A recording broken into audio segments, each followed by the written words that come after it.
Yes friends, छुट्टी के दिन आज मैंने वीडियो नहीं बनाया क्योंकि कुछ एनालिसिस करनी थी, कुछ और व्यस्तता थी। तो उस व्यस्तता को देखते हुए मैं वीडियो इस समय पे बनाना उचित समझा। तो दोस्तों देखिए, मैं बहुत जनरली देखिए हिंदी में अगर मैं नंबर बताऊंगा तो गलती नहीं होगी। इंग्लिश और हिंदी दोनों में बताता हूँ तो गड़बड़ होती है। मैं कोशिश करूँगा इंग्लिश में बताने की, क्योंकि सभी लोग वीडियो देखते हैं, साउथ वाले भी देखते हैं, जिनको हिंदी में बताए हुए नंबर समझ नहीं आते दोस्तों। और ये एजुकेशन है तो सबको समान स्तर से दी जाएगी। जितनी भाषा मैं जानता हूँ मैं उनमें देने की कोशिश करूँगा दोस्तों। और इस एजुकेशनल चैनल पे आप अगर कोई शेयर खरीदे बेचेंगे, लॉस या प्रॉफिट होगा तो आपका होगा। मेरा चैनल उसकी जवाबदेही नहीं करेगा। आप अपने पर्सनल एडवाइज़र से सलाह लेके शेयर बाज़ार में काम करें।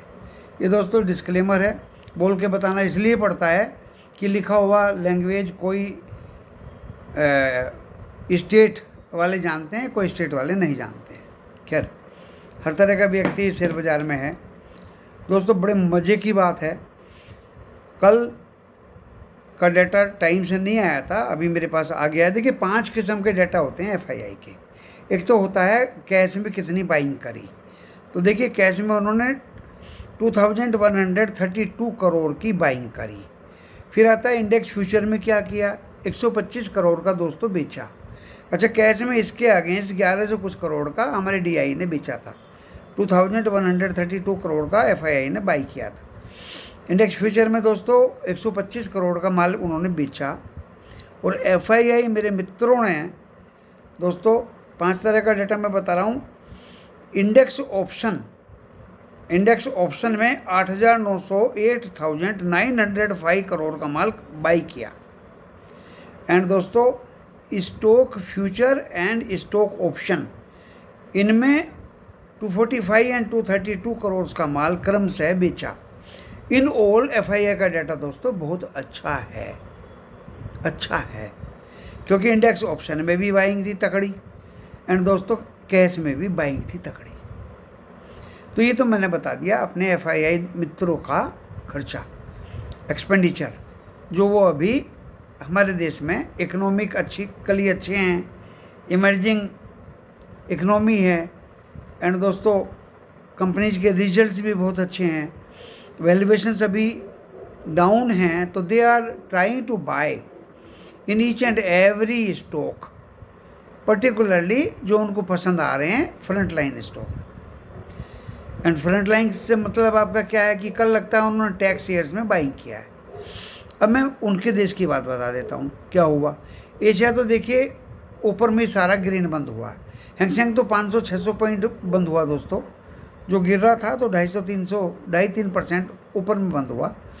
निक्की थोड़ा सा 196 पॉइंट पे बंद हुआ, तो वो भी अच्छा खासा कल मंडे को खुलने की संभावना है।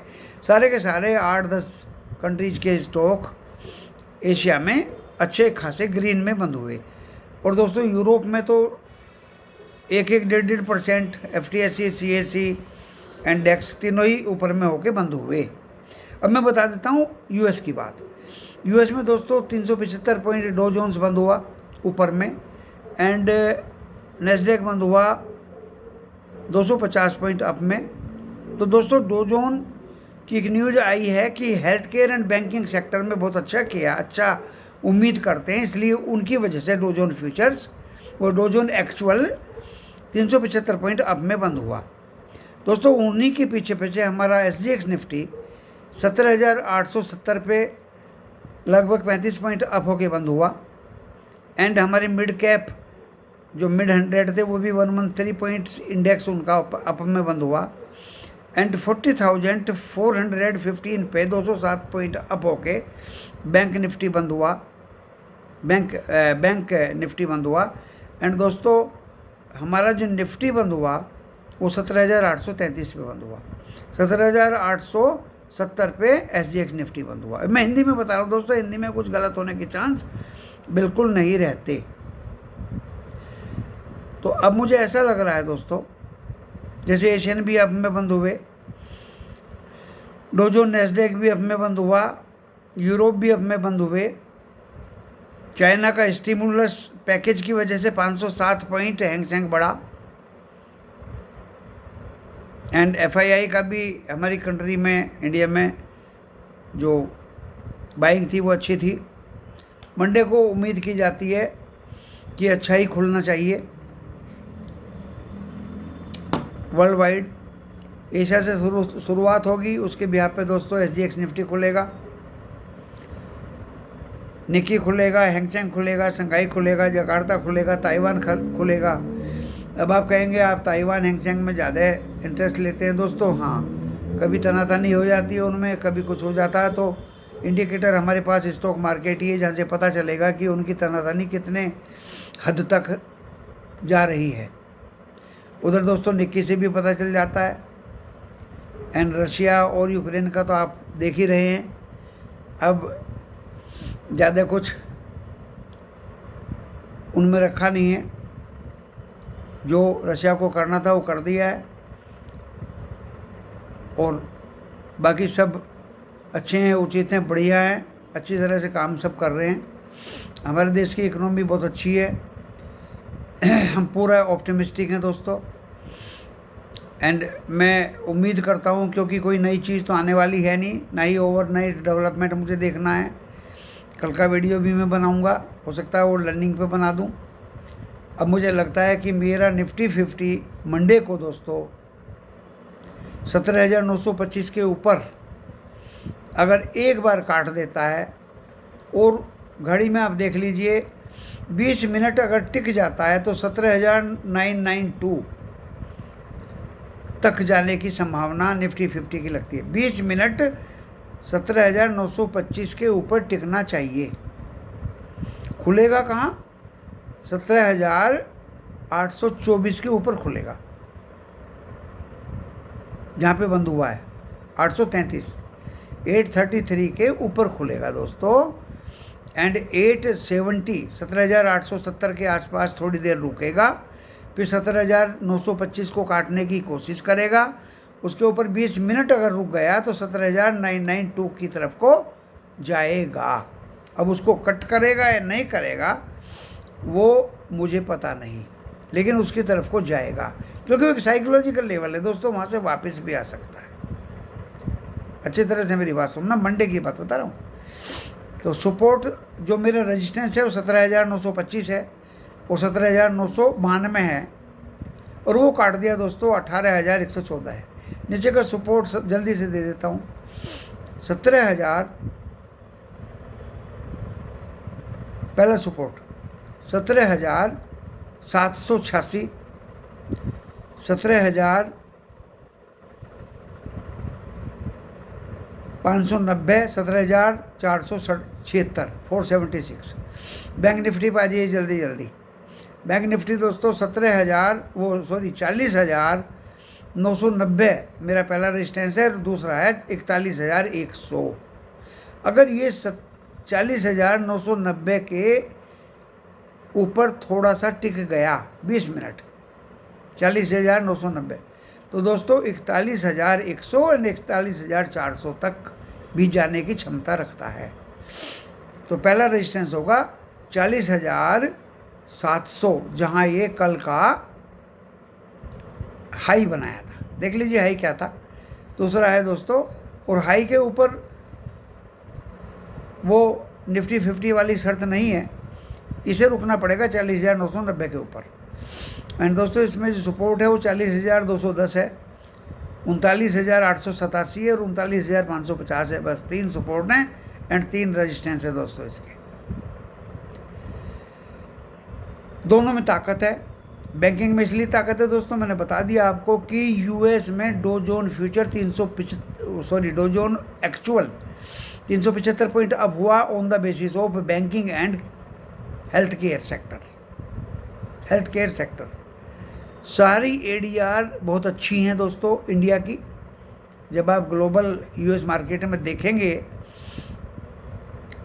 सारी एडीआर अमेरिकन डिपॉजिटरी रिसिप्ट सारी बढ़िया हैं, सारे अप में हैं, चाहे वो आईसीआईसीआई बैंक हो, चाहे विप्रो हो, चाहे इन्फोसिस हो।